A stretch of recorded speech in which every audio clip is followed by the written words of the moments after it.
오늘 우리가 읽은 이 본문 말씀은 너무나도 잘 아는 성전 정화에 대한 주님의 말씀입니다. 이 본문의 말씀은 요한복음 지금 2장에만 등장을 하는 것이 아니고 마태복음 21장에도, 그리고 마가복음 11장에도, 그리고 마지막으로 누가복음 19장에도 동일한 사건의 이야기가 등장을 하고 있습니다. 그런데 조금 다른 점은 공간 복음서인 마태, 마가, 누가 이 세 개의 복음서에는 이 사건이 예수님께서 십자가에 달리시는 그 주간에 일어난 것으로 기록을 하고 있습니다. 그러니까 상대적으로 예수님의 사역 후반부에 기록이 되어 있죠. 자, 그런데 오늘 이 말씀이 요한복음서에는 어디에 기록되어 있냐면 2장에 기록되어 있습니다. 그러니까 초창기에 꼭 활동하셨을 때에 쓰인 것처럼, 있었던 일처럼 쓰여지고 있습니다. 그런데 이렇게 왜 똑같은 사건인데 마테마가 누가에는 뒤에 있고 요한복음에 왜 앞에 있는가? 그리고 요한복음의 앞에 있으면 그럼 성전 정화를 예수님의 사건 초창기에, 사역 초창기에도 한 번 하셨고, 또 성전에서 또 이제 후반부에 십자가에 달려 돌아가실 때쯤에 또 한 번 하신 걸까? 이런 생각이 들죠. 그런데 이렇게 사건이 왜 요한복음의 초반에 등장하고 마테마가 누가에는 후반부에 등장할까? 그것은 이 요한복음이라고 하는 이 복음서의 특징 때문에 지금 이 사건이 앞에 위치해 있습니다. 그 마테마가 누가복음과 달리 요한복음은 예수님의 그 이 기적 사건이나 이런 사건이 예수님의 생애의 시간의 순서에 따라서 기록된 것이 아니라 그 사건이 일어난 의미에 더 강조점을 뒀습니다. 시간이 아니고. 그러니까 의미에 강조점을 뒀기 때문에 앞에 있어도 상관이 없습니다. 그러니까 요한복음도 읽다 보면은 전체적으로 어떤 시간적인 순서가, 부활 사건이 뒤쪽에 있죠. 근데 부활 사건이 앞에 있을 수는 없지 않습니까? 이게 뒤쪽에 있죠. 그러나 그 가운데에 일어난 그 사건들은 의미에 더 강조점을 뒀기 때문에 요한 사도께서 나중에, 그러니까 말년에 요한복음이 제일 늦게 쓰여진 겁니다. 그러니까 지금까지 예수님께서 하신 사역들을 반추해 봤을 때, 이건 이런 의미가 있었구나, 이건 이런 의미가 있었구나라고 해서 그 요한 사도께서 이 복음서 중에 가장 마지막으로 의미를 담아서 이 성경을 기록을 한 겁니다. 그러니까 이 성전 정화 사건이 앞에 들어가도 상관이 없습니다. 의미에 더 중심을 뒀기 때문에요. 자, 그래서 이 위치에 좀 차이점이 있고요. 여튼 좀 자세히 들어가면 그 예수님께서 성전에 가셔서 장사하는 사람들의 상들을 다 뒤엎으시고 환전하는 사람들의 상도 다 엎으셨어요. 그리고 내 아버지의 집을 장사하는 집으로 만들지 말라, 이렇게 말씀하십니다. 자, 그런데 이 말씀 때문에 어떤 성도들께서는 교회에서 그 사고 파는 걸 하면 안 된다. 그래서 그 여선교회에서 무슨 바자회 같은 거 하면은 그거 안 된다. 이렇게 그건 성경적이지 않다, 이렇게 말씀하시는 분들도 있습니다. 그런데 여러분, 이게 성경을 잘못 보셔서 그러신 겁니다. 교회에서 뭘 팔면 된다 안 된다, 이게 이 성전에서 장사하는 거를 주님께서 상을 뒤엎으셨기 때문에 그러면 안 된다. 이거는 정말 겉으로 보는 표면적인 것만을 가지고 해석을 한 겁니다. 자, 여러분, 저는 어릴 때 이런 노래를 부르면서 컸어요. 원숭이 똥구멍은 빨개, 빨가면 뭐예요? 사과는 맛있어, 맛있으면 바나나는 길어, 길으면 기차는 빨라, 빠른 것은 비행기, 비행기는 높은 것은 백두산. 그럼 원숭이 똥구멍이 백두산이 된 거거든요.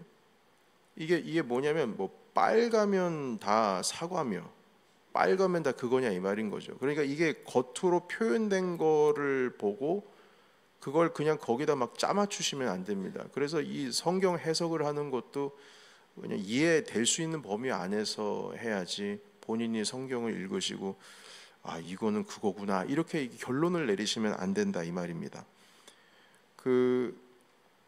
지금 이 말씀을 하시는 것은 첫 번째는 이제 성전의 목적에 대한 말씀을 하는 겁니다. 그런데 그때 당시에 이 성전에서 물건을 사고 팔고 한 것은 성전의 그 지성소나 아니면 성소에 있는 그 성전 건물, 이렇게 교회 본당 이런 데서 한 것이 아니고 그 이방인의 뜰이라고 하는 곳에서 했습니다. 이방인의 뜰. 그럼 이방인들이 들락날락 거릴 수 있는, 그러면 이방인들이 성전에 들어올 수 있습니까? 없습니까? 없죠. 없습니다. 그러나 이방인들이 가까이 올 수 있는 울타리를 쳐놨습니다. 그래서 거기까지는 이방인들이 들어올 수 있어요. 자, 두 번째, 여인들은 들어올 수 있습니까? 없습니까? 없어요. 여인들도 들어올 수 있는 어떤 울타리가 있습니다. 거기까지만 들어오고 그 안으로 들어오지 못합니다. 그러니까 지금 이 장사치들을 지금 이분들이 환전하고 소파는 곳은 어디였냐면은 이방인들의 뜰이었습니다. 그러니까 넓은 의미에서는 거기도 성전이죠. 그런데 오늘 말씀해 보시게 되면 내 아버지의 집으로 장사하는 집을 만들지 말라 하셨는데, 사실 요한복음에서는 이렇게 표현을 하고 있지만 마태, 마가, 누가복음에서는 조금 다르게 표현하는 게 있습니다. 뭐라고 되어 있냐면 기록된 바 내 집은, 내 아버지 집은 뭐 하는 집이라? 만민이 기도하는 집이라 일컬음을 받았거늘 너희는 강도의 소굴로 만드는도다. 이것이 마태복음, 마가복음, 누가복음에 동시에 다 기록되어 있습니다. 그러니까 내 집은, 내 아버지 집은 기도하는 집이라 일컬음을 받았거늘. 일컬음을 받았다라고 하는 것은 예로부터 그 말씀이 누구 했다는 말이거든요. 이 말씀이 이사야 56장 7절에 기록이 되어 있습니다. 내 집은 만민이 기도하는 집이라 일컬음이 될 것이다. 이렇게 이사야 선지자를 통해서 말씀해 주셨어요. 그러니까 선지자께서 하나님께서 말씀하신 그 말씀 그대로 내 집은 기도하는 집이다. 근데 누가 기도하는 집이에요? 만민이 기도하는 집이다. 만민 중에는 유대인만 있을까요? 이방인들도 같이 있을까요? 이방인들도 같이 있습니다. 그러니까 이사야서의 특징은 유대인들만 구원하시는 것이 아니라 모든 열방과 민족과 방언들이 다 구원 얻는 것에 대해서 말씀을 하고 있어요. 일어나라 빛을 발하라. 그 빛 중심으로 해서 열방이 그 빛으로 모인다. 이렇게 말씀하시거든요. 그러니까 이방인들도 하나님께 예배할 수 있고 이방인들도 하나님께 가까이 나올 수 있는 겁니다. 여러분, 그때 당시에는 유대인들만 구원받는 겁니다. 그래서 이방인들도 들어오면 딱 거기까지만 들어오는 거예요. 그래서 유대인들은 생각을 했습니다. 이방인들이 오든지 말든지 무슨 상관이야? 그래서 이방인들이 있는 곳은 뭐 하는 곳이냐? 장사하는 곳으로 만들어도 된다는 거예요. 이 장사를 하는 이유는 아시잖아요, 여러분. 멀리서 저기 갈릴리에서 양과 소떼를 데리고 오면 그 제물 하나 드리기 위해서 양을 한 마리를 만약에 데리고 온다 합니다. 그러면 그 양을 짊어지고 오겠습니까? 트럭에 태우고 오겠습니까? 노새에 그 어떤 그 수레에다 태우고 오겠습니까? 걸어서 오는 거거든요. 그 오다가 보면은 오래 걸어가지고 상처가 날 수도 있고 먼지 그냥 뒤덮여가지고 다칠 수도 있는데 그 흠이 조금 있으면은 제사장들이 봐가지고 걸러냈다고요. 못 들어온다. 왜냐하면 하나님께 드리는 것은 깨끗한 걸 드려야 되는데 어떻게 이럴 수 있냐? 아니 제가 여행길이 멀어서 어쩔 수 없었습니다. 그거 핑계다, 핑계. 그럼 어떻게 하면 됩니까? 저기 가서 양을 받고 오라는 거예요. 그래서 일부러 사람이 그 제사장이 그 성전 문 앞에 이제 제사 드리는 문 앞으로 통과해야 되는데 거기서 보고 이렇게 가르는 겁니다. 안 돼요, 안 돼요. 그러면은 그 장사하시는 분들이 양을 새고로 바꿔줍니다. 그러면서 돈을 더 받죠. 그러니까 그 장사하시는 분들이랑 제사장이랑 결탁이 돼 있는 거예요. 리턴을 많이 하면 많이 할수록, 리젝트를 많이 하면 많이 할수록 누가 돈 벌어요? 장사꾼들이 돈을 더 많이 벌죠. 그러니까 그 결탁이 돼서 조금 리베이트 받는 겁니다. 이런 식으로. 그러니까 상당히 지금 부패했죠. 그런데 주님께서 부패한 그 사건을 너는 부패했다 이렇게 지적을 하지 않고 뭐라고 말씀하셨냐면, 본질은 뭐냐면 이방인들도 기도해야죠. 이방인들도 주님 앞에 나올 수 있어야 되지 않습니까? 그런데 이방인들이 있는 곳에 다 양떼들, 그때 양떼들 이제 신학자들이 연구하는 거 보니까 거기 한 3천 마리 정도 있었을 거예요. 3천 마리. 3천 마리면 주차장 꽉 채웠을까요, 여러분? 그러니까 이방인들이 들어와 가지고 기도할 때도 없고 아무것도 할 데가 없는 거예요.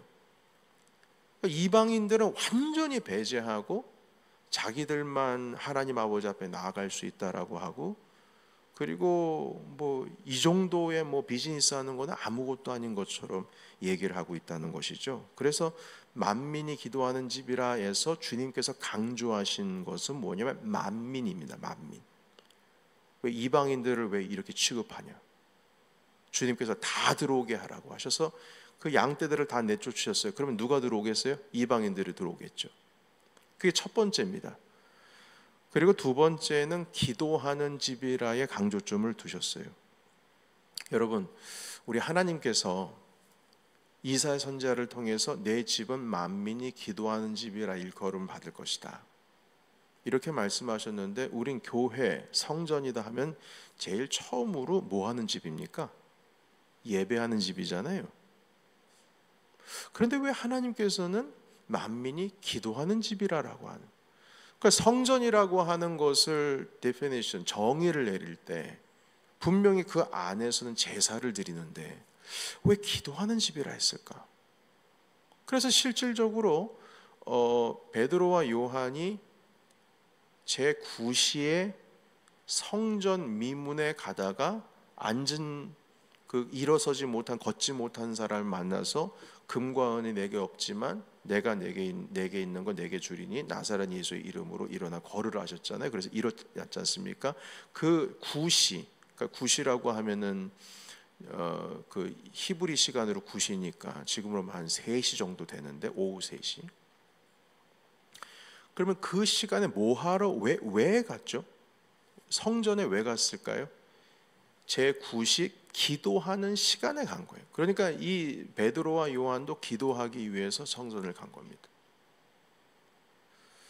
그래서 우리는 그 제사를 드리려면은 뭔가를 가지고 주님 앞에 나아가야 되는데, 그때 당시에 가난한 사람들은 비둘기를 드리기도 하고, 그러니까 이게 다 속죄의 제사입니다. 번제, 화목제, 속죄제, 속건제, 다 소제, 다 속죄의 제사입니다. 죄를 사하기 위한.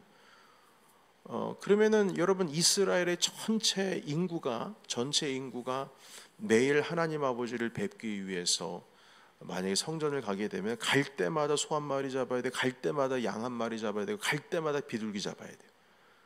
그러면은 그 안에서도 번제단이 하나뿐이 없는데 그 많은 인구에 있는 사람들의 그 번제를 어떻게 감당하겠어요? 여러분 생각해 보세요. 뭐 그냥 10,000명, 20,000명이라고 하더라도 주님 앞에 일주일에 한 번만 예배를 드린다 할지라도, 뭐 우리는 1시간 예배를 드리지만 소 한 마리 잡거나 양 한 마리 잡거나 아니면은 비둘기 한 마리 잡으려면은 태워야 되지 않습니까? 그냥 익히는 정도가 아니에요. 불에 태우는 거예요. 그 시간을 그때 다 탈 때까지 기다리는데 몇 시간을 기다리겠습니까? 뭐 한두 시간 가지고 됩니까? 그럼 한 사람 앞에 만약에 10,000명이 주님 앞에 예배를 드리고 오는데 이스라엘 사람들이 뭐 한두 명이 아니니까, 그럼 주님 앞에 나오면은 비둘기 10,000마리 태우려고 그래도 시간이 꽤 많이 걸리잖아요. 그러니까 제가 이 말씀 무슨 뜻이냐면, 주님 앞에 예배를 드리는 곳이긴 하지만 모든 사람들이 동시에 그 성전에 모여서 예배를 드릴 수가 없어요. 그러나 수시로 주님 앞에 나올 수 있는 길이 있었으니 그것은 무엇이면 기도하러 나오는 겁니다. 기도하러. 여러분, 우리가 지금 매일 아침마다 예배를 드리고 있지만 사실 예배 드리는 시간이 많을까요? 여기 그냥 아무것도 없이 그냥 공시간이 더 많을까? 이 공간이요. 공시간이 더 많죠. 우리도 새벽 기도에 한번 해봐야 길어야 1시간입니다. 그럼 나머지 23시간 동안 여기는 어떻게 돼 있어요? 비어 있잖아요. 그 비어 있는 시간이 뭐 하는 시간이냐? 이스라엘 사람들은 기도하는 시간이었습니다. 수시로 와서 기도하는 거예요. 9시에, 뭐 6시에, 아침에, 심지어는 새벽에도 기도하는 사람들이 있었습니다.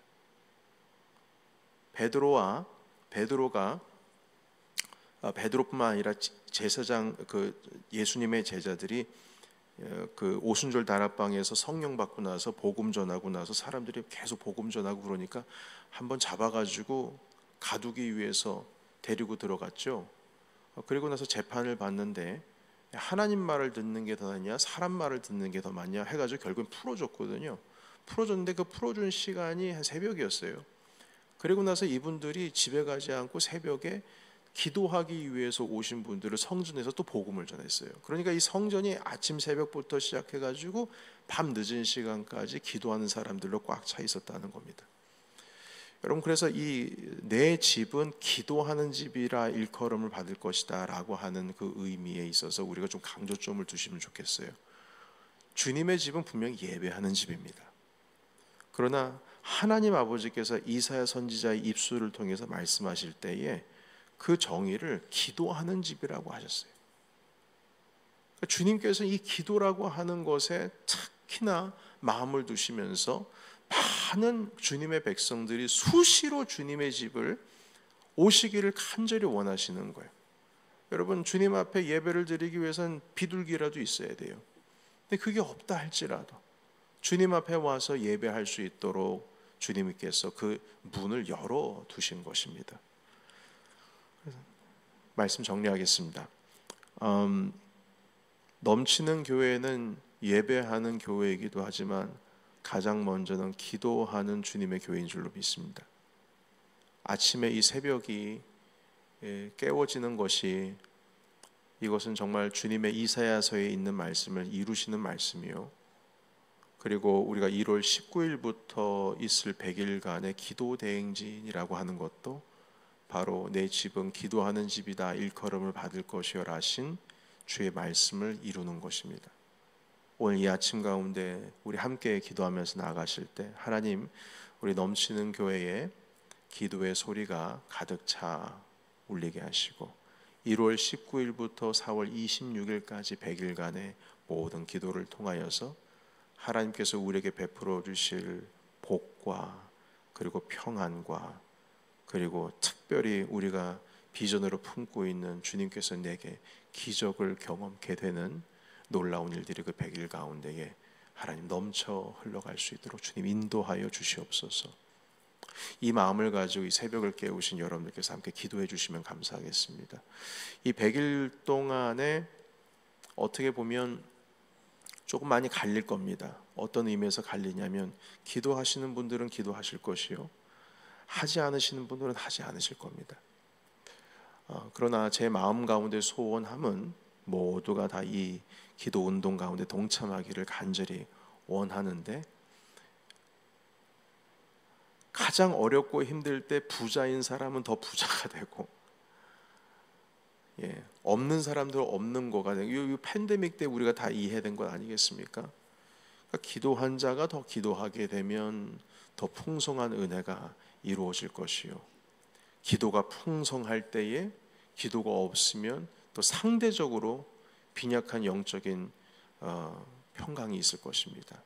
이 시간 그렇게 극과 극으로 달리는 것이 아니라 저는 모든 성도들이 한마음 한뜻으로 주님 앞에 나와서 주님의 은혜의 복을 받기를 전 간절히 원합니다. 그래서 이 아침을 깨우신 여러분께서도 기도하시는 분이시니까 하나님 아버지, 우리 넘치는 교회 기도가 풍성히 일어나기를 간절히 원합니다. 이 마음을 가지고 우리 함께 중보 기도하면 좋겠습니다. 이 시간에 음악에 맞춰서 내 아버지의 집은 기도하는 집이라 일컬음을 받게 될 것임을 우리 함께 주님 앞에 선포하고, 또한 주님 우리 교회 가운데 넘치게 이 기도가 하게 해 주시옵소서.